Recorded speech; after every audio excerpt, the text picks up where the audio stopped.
Olá, pessoal. Boa noite para vocês. Tudo bom? Eu sou a Mariane Martins, trabalhadora do Grupo de Estudos Espíritas Saint-Germain, e hoje vou estar trazendo para vocês o nosso estudo 3 do livro Mentes que Amam Demais, da autora Ana Beatriz Barbosa Silva. Vou estar projetando aqui para vocês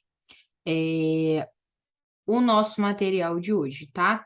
Deixa eu botar aqui para compartilhar, só um minutinho. Tá, tá, tá, tá. Então, agora eu estou compartilhando aqui com vocês, tá? E aí, a gente vai estar entrando hoje na nossa aula 3 do nosso estudo do Mentes que Amam Demais, esse livro que aborda o transtorno borderline. Nas duas primeiras aulas, fazendo uma breve recapitulação, a gente falou um pouquinho desse estudo, né, que a gente já está desenvolvendo ao longo dos próximos meses sobre esse material. A gente sempre reforça que eu não tenho um conhecimento médico do assunto, eu não tenho uma formação médica, então eu estou trazendo o estudo desse material, cuja autora, sim, é especialista no assunto, já tratou diretamente vários casos do tema, e aí a gente vai trazer o estudo embasado nesse livro, e a gente sempre destaca, tá, pessoal, que esse é um ambiente de troca. Então, assim, é muito recomendável que todos vocês leiam a obra, por mais que a gente traga aqui os pontos que a gente entende como principais. O livro é muito rico de conteúdo, muito rico de conhecimento, é um material bem bacana. Então, a gente recomenda que o material seja lido como um todo e usar esse espaço aqui para trocar ideia. Se vocês trouxerem alguma dúvida, eu vou tentar responder dentro do que eu entendo. O que eu não entender também, vou procurar saber. Acho que é esse o principal objetivo, que a gente reflita sobre o conteúdo que é trazido aqui e que a gente tente cada vez mais usar esse conhecimento de forma positiva nas nossas vidas. Então, nos dois primeiros estudos, a gente falou um pouquinho do livro, do que seria esse estudo, né, que estaria sendo desenvolvido sempre uma vez por mês, na última quinta-feira de cada mês, que é compartilhado esse material com todos vocês. E a gente falou também sobre os dois primeiros capítulos dessa obra, que falam um pouquinho do que é o transtorno borderline. Como a própria palavra diz, borderline significa limítrofe. Então, a gente está falando de um transtorno que muitas vezes tem relação com o limite, o extremo das emoções, dos sentimentos, das ações. Então, os dois primeiros capítulos falam um pouquinho disso, das principais características. E hoje, no nosso estudo 3, a gente vai estar entrando no terceiro e no quarto capítulo dessa obra, que vai falar sobre o transtorno borderline dentro de fases variadas das nossas vidas, né? Então, a gente vai estar falando desse transtorno na adolescência e na infância.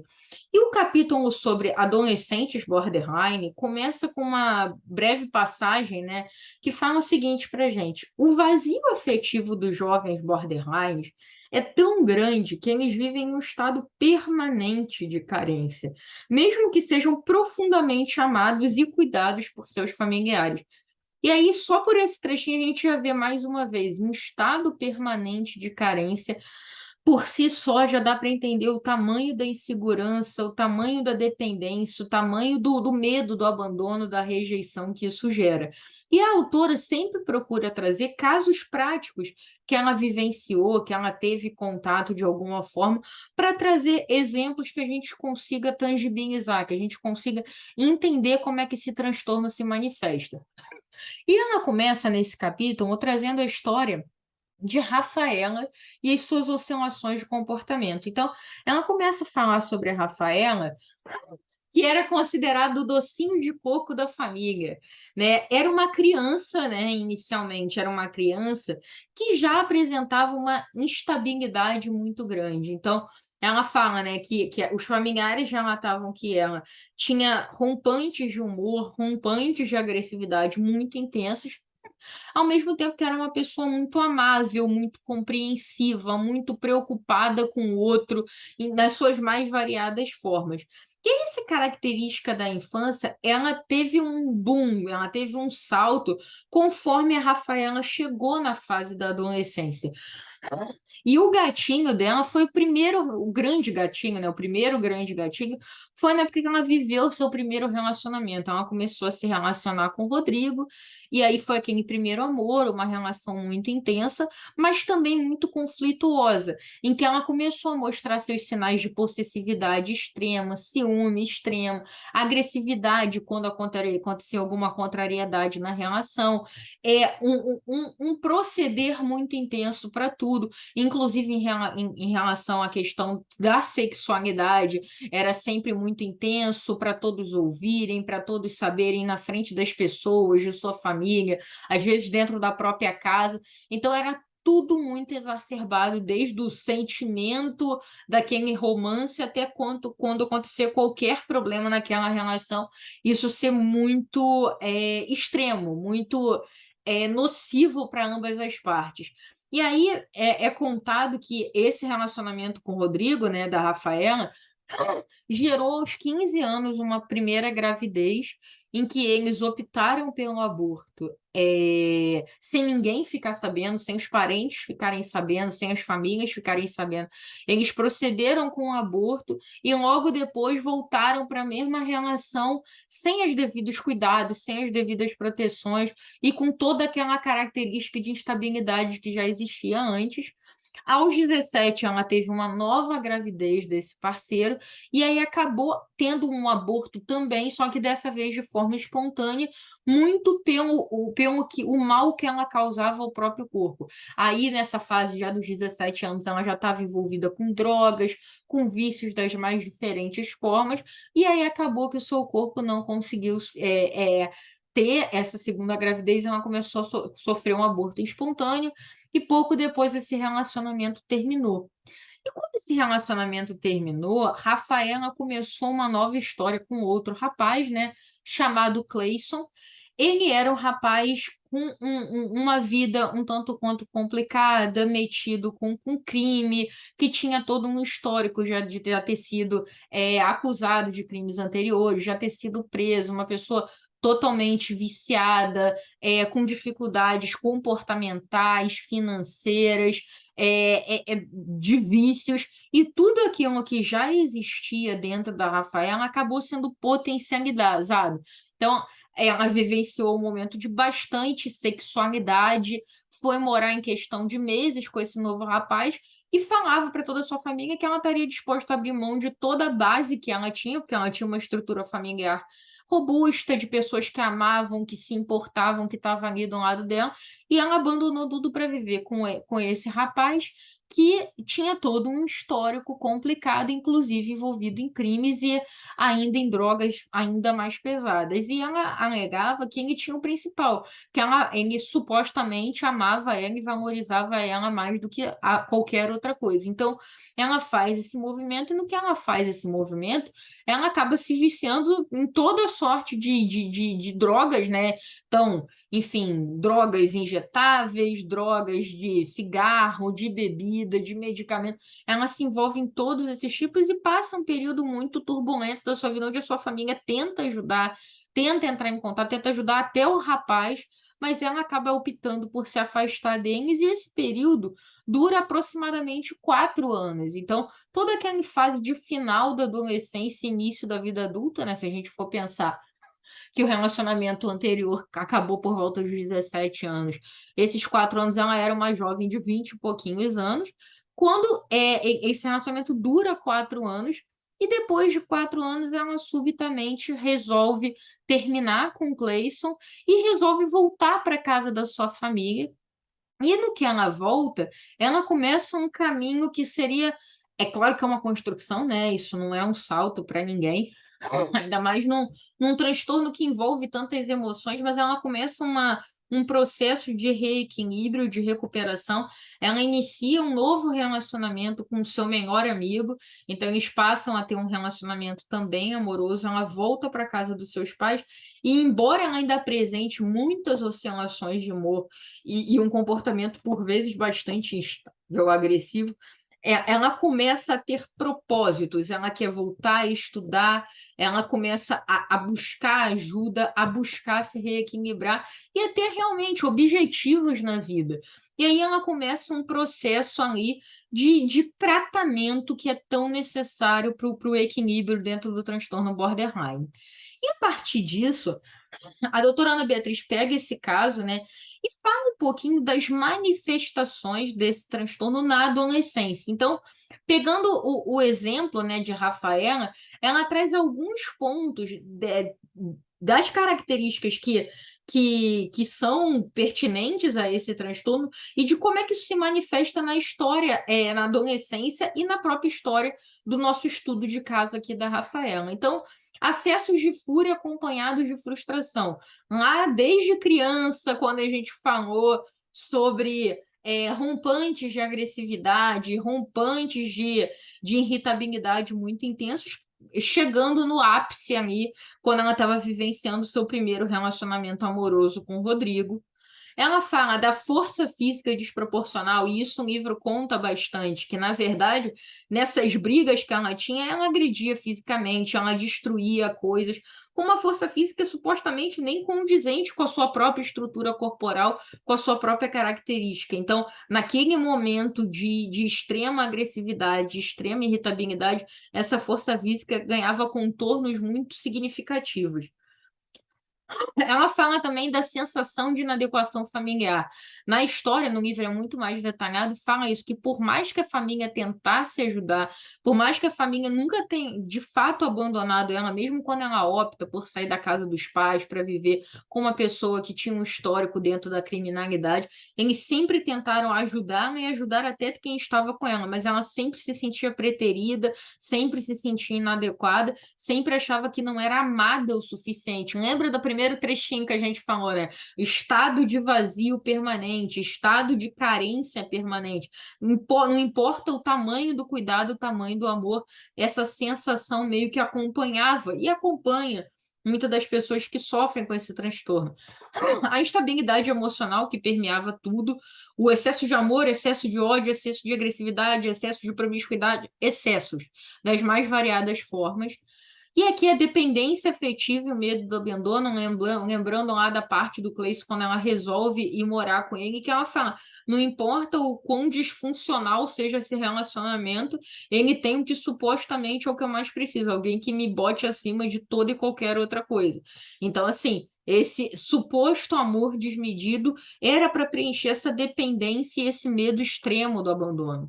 E para fechar aqui, um comportamento de risco nas mais variadas formas, né? Que ela, quando ela bota em risco a sua integridade física com um rompante de força física desproporcional, quando ela se envolve com drogas, quando ela pratica sexo de forma promíscua, sem medir as consequências e das mais variadas formas. Então, aqui a gente fala de posturas autodestrutivas, desde você agredir alguém, de você destruir alguma coisa, como de você atentar contra si mesmo, de você se ferir.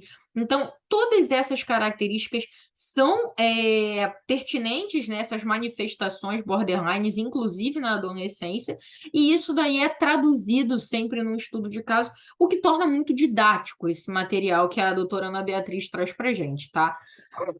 Surge uma dúvida no livro, que foi uma dúvida muito pertinente, que eu confesso que quando eu estava lendo da primeira vez, eu também tive. Se a gente for lembrar lá o primeiro estudo, um dos pontos que a doutora falava é o quão difícil é diagnosticar o transtorno borderline, justamente porque ele tem pontos em comum com vários outros transtornos psiquiátricos, desde a depressão, transtorno de ansiedade, transtorno da hiperatividade, estresse pós-traumático. Por ele ser um transtorno limítrofe, muitas vezes ele esbarra com características similares a outros transtornos. A gente viu isso lá na aula passada. E aí a gente chega no momento da adolescência, muitas vezes comportamentos de você se sentir inadequado, de você estar explorando a sua sexualidade pela primeira vez, de você se sentir muito julgado pelos pais, pelos amigos, pelo ambiente em que frequenta, você se sentir meio instável mediante a tantas mudanças, são coisas muito aderentes à fase. Todos nós que já passamos pela adolescência, ou que estamos passando, ou que vamos passar, sabemos que a adolescência é por si só um período de muitas mudanças. Então, será que não era normal sentir um pouco disso? E é legal que ela responde no livro essa pergunta, falando exatamente isso aqui. Pô, não, desculpa, é no próximo slide. E aí a pergunta é, né? Sendo a adolescência um período de transformação tão intensa, essas oscilações não seriam naturais? Essa é a dúvida que surge, né? E aí ela responde dentro do próprio livro, agora sim, chegando nesse ponto, que é normal para o adolescente viver todos esses momentos, mas que a diferença do é normal para o de repente, um sinal do transtorno borderline é literalmente a motivação que tá por trás de cada ato. E aí ela fala no livro, muitas vezes o adolescente ele age dessa forma instável, age dessa forma intensa, né, das mais variadas formas, ele não consegue dizer exatamente por que ele está agindo assim. De repente, ela não tenta convencer o outro do motivo pelo qual ele está agindo assim, simplesmente ele age. Sei lá, ele realmente não sabe por que aquilo aconteceu, não teve uma motivação específica. Mas dentro da doença, dentro do transtorno, ela fala que existe uma motivação por trás de cada ato. Mesmo que quem esteja vendo de fora ache algo totalmente exagerado ou até mesmo fantasioso. Às vezes, para quem está vendo de fora, aquela sensação de inadequação não é uma verdade, aquela sensação de não pertencimento não é uma verdade, a sensação de estar sendo julgado, de estar sendo preterido não é uma verdade, mas você entende que na visão daquele adolescente que está agindo dessa forma, essa é uma sensação real. Então, tem uma motivação. E isso é uma coisa que ela fala muito, que permeia muito as pessoas que sofrem com esse transtorno, e isso, como a gente está falando da adolescência também, é muito com o foco nessa fase da vida, que é um pensamento constante, é um sentimento constante, não uma coisa que acontece esporadicamente, mas é um pensamento constante de coisas como essas. Eu sou uma droga, eu nem sei como é que as pessoas gostam de mim, ou eu sou totalmente incapaz e sempre serei, eu sou um zero à esquerda, eu nunca vou ser amado de verdade. Então, por detrás de todos aqueles comportamentos desequilibrados, existe um pensamento e uma motivação contínua de se sentir inferiorizado, rejeitado, abandonado, e por mais que isso não seja real, por trás da ação daquela pessoa, aquilo é um motivo que para ela é verdade absoluta, é o que de fato acontece. Então aí, gente, fica bem claro que o problema é que a adolescência por si só traz todos esses tipos de sentimento. É uma fase que potencializa isso, mas que a motivação por esses atos acaba sendo um grande direcionador, se é uma característica natural daquele processo de amadurecimento, ou se pode sim ser uma indicação de algo que precisa de um tratamento específico. E dentro disso, se a gente está falando de instabilidade, de oscilações de humor, de um comportamento agressivo, isso muitas vezes vai para um viés de ataques de fúria, literalmente. E aí no livro, eu vou trazer muito resumido aqui, porque a explicação do livro é muito robusta, tá? Mas aqui ela fala um pouquinho do sistema de funcionamento cerebral. E aí ela fala um pouco da função do córtex pré-frontal e da função do sistema límbico, que vai estar por trás de todos esses rompantes de emoção que existe dentro do transtorno borderline. E aí ela fala aqui que o córtex pré-frontal é uma região do nosso cérebro que ela tem a função de controlar a nossa impulsividade, ou seja, ser um regulador dos nossos impulsos. E aí, quando a gente fala de impulso, qualquer tipo de impulso, o impulso do sentimento sendo traduzido em ação, o impulso de, às vezes, você reagir falando, de como você vai, o tom que você vai dar as coisas, qualquer forma de impulso. E o que acontece? Em quem apresenta esse transtorno borderline, essa região do córtex pré-frontal apresenta uma disfuncionalidade, na qual essa capacidade de filtrar os impulsos ela é reduzida. E aí você junta isso com também um desequilíbrio no sistema límbico. O que é o sistema límbico? O sistema límbico é como se fosse o centro das emoções. A expressão que ela usa literalmente é essa, é o coração da nossa mente.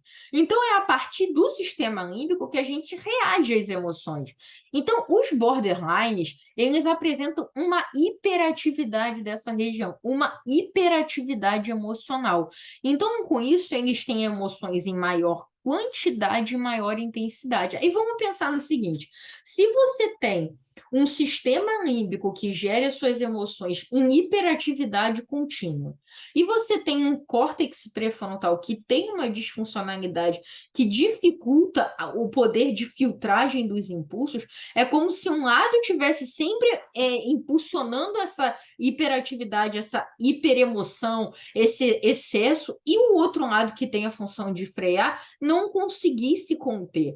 Então, por que a gente está dizendo tudo isso? Esses ataques de fúria têm explicação, inclusive nas próprias substâncias, na própria engrenagem do nosso corpo. Então, o que ela fala, e aí eu estou tirando um trechinho do livro, ela fala, sem tratamento adequado, tanto medicamentoso quanto psicoterápico, esses ataques de fúria vão acontecer de forma inevitável, até porque existem motivos neurofisiológicos que o justificam e tendem a retroalimentá-lo. Então, o que ela está querendo dizer, gente? A gente precisa trabalhar no não preconceito, no não julgamento, em coisas que são transtornos da mente. Isso tem uma explicação neurofisiológica. É um funcionamento do nosso cérebro que não está equilibrado. E, como tal, a gente precisa tratar. O tratamento vai envolver medicamentos, muitas vezes, vai envolver psicoterapia, vai envolver outras ações que a gente vai ver ao longo do livro, com certeza, mas que a gente já trouxe alguns exemplos aqui. Mas o mais importante é, se a gente tem um problema de saúde, a gente precisa tratar. E tá tudo bem, não é um problema ter um transtorno da mente. Quem tem um problema no coração, trata o coração. Quem tem um problema no rim, trata o rim. Quem tem um problema ortopédico, vai no ortopedista tratar o problema. Então a gente precisa tirar esse preconceito que os transtornos da mente trazem consigo. É um problema de saúde que, como tal, precisa ser tratado. E isso que ela quer deixar muito claro aqui. Porque se a gente não trata, esse desequilíbrio continua existindo. Então, é a consequência natural, são esses rompantes de emoção que tanto prejuízo trazem para a própria pessoa e também para aquelas pessoas que a cercam, que a amam e que se importam com ela. E aí, dentro disso, né, das pessoas que cercam, que se importam, ela fala também um pouquinho sobre o papel da família, né? E aí ela fala, eu vou trazer alguns sentimentos, tá? Que são muito naturais para quem convive com uma pessoa que tem esse transtorno borderline. Muitas vezes, a família, por mais amor que sinta, e por mais que ela queira ajudar, compreende o porquê daquilo tudo, porque o que que leva a pessoa a tomar certas atitudes aparentemente tão sem razão. Lembra que a gente falou para a pessoa ter uma motivação, mas muitas vezes essa motivação é totalmente exagerada ou até mesmo fantasiosa para quem está vendo de fora. Então existe incompreensão do porquê daquelas ações. Existe um sentimento de que aquela pessoa é ingrata e naturalmente isso acaba gerando um distanciamento, porque se você tenta como família fazer tudo para aquela pessoa, e aquela pessoa nunca se sente amada o suficiente, protegida o suficiente, adequada o suficiente, a família também sente como se fosse uma ingratidão. Isso acaba gerando um distanciamento entre as partes. Também é muito comum a falta de confiança, como aquela pessoa acaba tendo comportamentos muito nocivos para si e para o outro, isso vai minando a confiança que a família tem naquela pessoa. É a sensação de viver pisando em ovos. Num livro, ela descreve até um outro caso, que eu não trouxe aqui por questão do tempo mesmo da duração da aula, mas que ela fala que uma vez ela recebeu uma mãe no consultório, que a expressão que a mãe usou é muito triste, mas era muito verdadeira. Ela falou: a situação está tão ruim que até as paredes da minha casa estão tristes. E é um pouco disso, né? É um viver pisando em ovos contínuo, que você nunca sabe exatamente o que vai despertar um ataque de fúria e o que vai ser gerado a partir desse ataque de fúria. Então, é muito viver pisando em ovos, literalmente. E, consequentemente, uma exaustão emocional, porque um ataque, um rompante já é muito nocivo. Isso continuamente, a longo prazo, é ainda mais. Então, tudo isso são sensações, são sentimentos comuns e naturais para quem está convivendo com um adolescente, que é o tema do nosso capítulo aqui, mas com uma pessoa que apresenta o transtorno. É normal sentir isso. Mas como é que a gente combate esses sentimentos? Não no sentido de eliminá-los ou de não validá-los, e sim de transformá-los para uma atuação que seja melhor para a própria família e também para aquela pessoa que está precisando de ajuda. Então, a gente fala aqui, primeira coisa é a busca do conhecimento e do tratamento. Não quero aqui soar repetitivo, mas a gente não trata o que a gente não conhece. A gente não trata o que a gente opta por ter preconceito, mesmo que essa opção seja muitas vezes inconsciente. Então a gente precisa conhecer, a gente precisa entender, a gente precisa buscar ajuda. Isso é muito importante. E estimular, né, a pessoa que busca essa ajuda, que aceite esse tratamento, porque isso vai ser melhor para a qualidade de vida dela. Segundo ponto aqui é o foco na irritabilidade e na prevenção dos ataques de fúria. E a doutora Ana Beatriz fala isso muito bem falado no livro, né? Que ela fala, uma vez que esse gatinho mental do córtex e do sistema límbico está desequilibrado, uma vez que o ataque de fúria começa, é muito difícil de interrompê-lo. Então, o foco tem que ser nos gatinhos da irritabilidade e nas coisas que precedem o ataque de fúria, para evitar que essa engrenagem comece a rodar, porque depois que ela começa a rodar, é muito difícil de parar no meio. Então, é literalmente prevenir esses. Desculpa, eu tô com soluço, gente. Mas é prevenir esses ataques de fúria. Uma outra questão é o estímulo à canalização das emoções em práticas saudáveis. Se a pessoa tem esse excesso de emoção, tem essa hiperatividade emocional, cara, é tentar estimular para que ela use isso da forma correta, seja fazendo algum esporte que exija concentração, seja fazer um esporte que exija até força física, seja fazer uma dança, alguma coisa que tome a atenção das mais variadas partes do seu corpo, da sua mente, é literalmente canalizar para o bem essas emoções que são tão intensas, mas que podem gerar saúde, podem gerar equilíbrio, podem gerar atividades que sejam complementares à sua saúde física, atuando também naturalmente no bem-estar da mente, pela canalização correta daquele excesso de emoção. A próxima coisa é uma relação afetiva próxima, porém não permissiva. Isso é muito legal, porque a doutora fala que dentro dessa exaustão emocional, às vezes a família fica tão cansada desse conflito que ela acaba aceitando coisas que não deveriam ser aceitas para evitar o confronto. E aí ela fala que é difícil, claro que é difícil, mais uma vez, não é invalidando os sentimentos do lado esquerdo aqui, porque são naturais, mas é entender que assim, a relação afetiva ela precisa existir sim, mas com limites, dar limites, porque esse excesso de supermissividade acaba muitas vezes sendo interpretado que é só você gritar, bater o pé, quebrar alguma coisa, que aí vão ceder e vão fazer o que você quiser. Então, isso é muito importante. E dentro disso, né, ela fala. Os limites precisam existir e eles precisam ser justos e proporcionais. Então, ela dá até o exemplo. Uma família que tenha 2 filhos, um que apresenta transtorno e outro não. Você tem que colocar limites proporcionais para que a pessoa que apresenta o transtorno entenda que ela precisa seguir regras de convivência em família, de convivência em sociedade, e para aquela outra pessoa que não apresenta o transtorno não se sente sempre injustiçada, porque um pode fazer sempre o que quer e o outro não. Então, isso é muito importante na questão de você dar amor, de você dar presença, de você dar tratamento, se você dá apoio, mas de você não deixar que a coisa flua sem limite, porque as consequências acabam sendo muito mais danosas depois. E aí, dentro disso, tá? Eu vou entrar no segundo capítulo da nossa aula, que fala, a gente falou da adolescência, e aí ela pergunta, e na infância, né? O capítulo fala, esse é o título. Uma infância diferente. As crianças podem ter o transtorno borderline?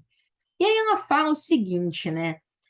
É muito difícil, e aí eu vou ler um trechinho aqui, então não vou me antecipar tanto, mas assim, é muito difícil você conseguir caracterizar na infância o transtorno, não porque você não consiga ver sinais, mas é porque os sinais possíveis, quando você já tem uma idade mais avançada, a gente vai ver que você tem possibilidade de ter comportamentos que são característicos do borderline, que na infância, muitas vezes, pelo momento de vida que você se encontra, você não tem tanta possibilidade de manifestar aquela característica. Mas eu vou entrar aqui no capítulo que eu acho que vai ficar mais claro quando a gente for desenvolvendo.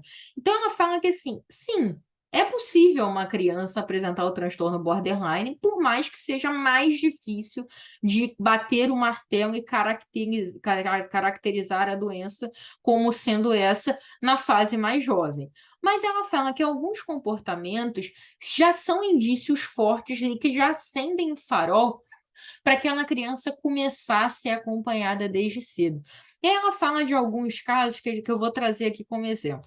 Demanda excessiva de atenção. Crianças demandam atenção, é natural, é da fase, vai acontecer com todo mundo. Mas quando ela fala em excessiva, é muitas vezes falando que a gente está. Vou trazer sempre o exemplo, o sentimento, a característica e uma frase ilustrativa do que ele quer dizer.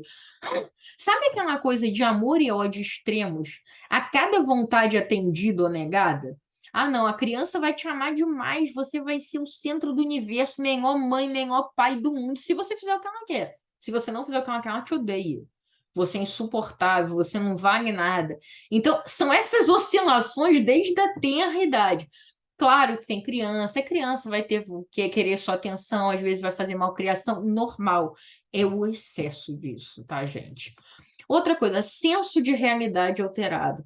Mais um exemplo bom, tá, gente? É que assim, na infância, muitas vezes sim, a gente cria histórias, a gente brinca de boneco, a gente cria amigos imaginários, a gente tá nesse momento, é normal, mas às vezes esse senso de realidade é tão alterado que ela dá esse exemplo no livro. Tipo assim, a criança acha que ela é uma princesa, pode ser uma brincadeira, meu castelo, não sei o quê, mas às vezes ela quer ser tratada como uma princesa, todos sendo seus súditos, seus. Literalmente você se encontra num papel que você quer transpor esse papel para sua realidade. E às vezes, muitas vezes, dentro desse senso de realidade alterado, ela concede o poder excessivo aos pensamentos. Então, se eu pensar tal coisa, se eu pensar que alguém vai morrer, a pessoa vai morrer mesmo. É nesse tipo de coisa. É um poder excessivo, tanto do papel que você se colocou e você se acha que os outros têm que estar ali no seu reinado, nesse exemplo aqui, até mesmo ao poder que você confere aqui, no que você está pensando, o que você está sentindo. Outra coisa aqui, tá difícil de ver aqui porque tá com o meu rostinho aqui em cima, mas tá escrito ansiedade de separação.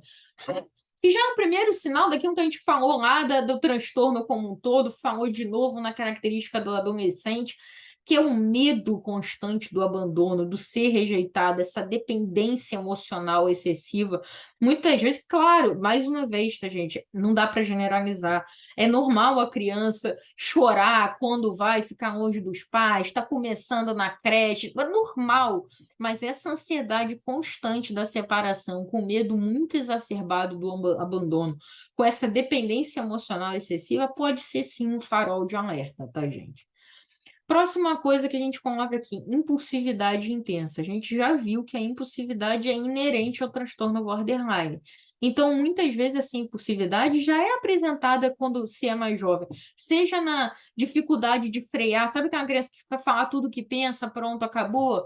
Ou, poxa, desenvolvimento de certos tipos de compulsão, às vezes, por exemplo, uma compulsão alimentar, uma compulsão por determinado comportamento, enfim, um jogo, alguma coisa nesse sentido, é uma impulsividade intensa no falar, no proceder e nos próprios hábitos que aquela criança apresenta. Um próximo sintoma aqui, quem fala sintomas neuróticos e por vezes até psicóticos. E aí vai desde comportamentos autodestrutivos até mesmo simulação de doença. Ela fala desde se bater, de se cortar, de arrancar cabelo, até você às vezes simular doenças para conseguir atenção, é simular uma convulsão, simular que está com determinada região do corpo paralisada. Então, são sintomas realmente mais extremos, né? Mas também que caracterizam essa já oscilação comportamental. E um exemplo aqui final que a gente traz é muitas vezes um desenvolvimento disfuncional, até mesmo quando bebês. E aí, desde questões de alimentação, padrão de sono, doenças muitas vezes sem causa aparente, diarreias, vômitos sem causa aparente, essa disfuncionalidade já pode existir desde bem bebezinho. Então, todos esses sintomas são faróis. E aí a gente vai acabar a aula de hoje, justamente trazendo dois trechinhos do livro que eles são muito legais da gente refletir sobre, porque tem que se ter cuidado, tá, gente?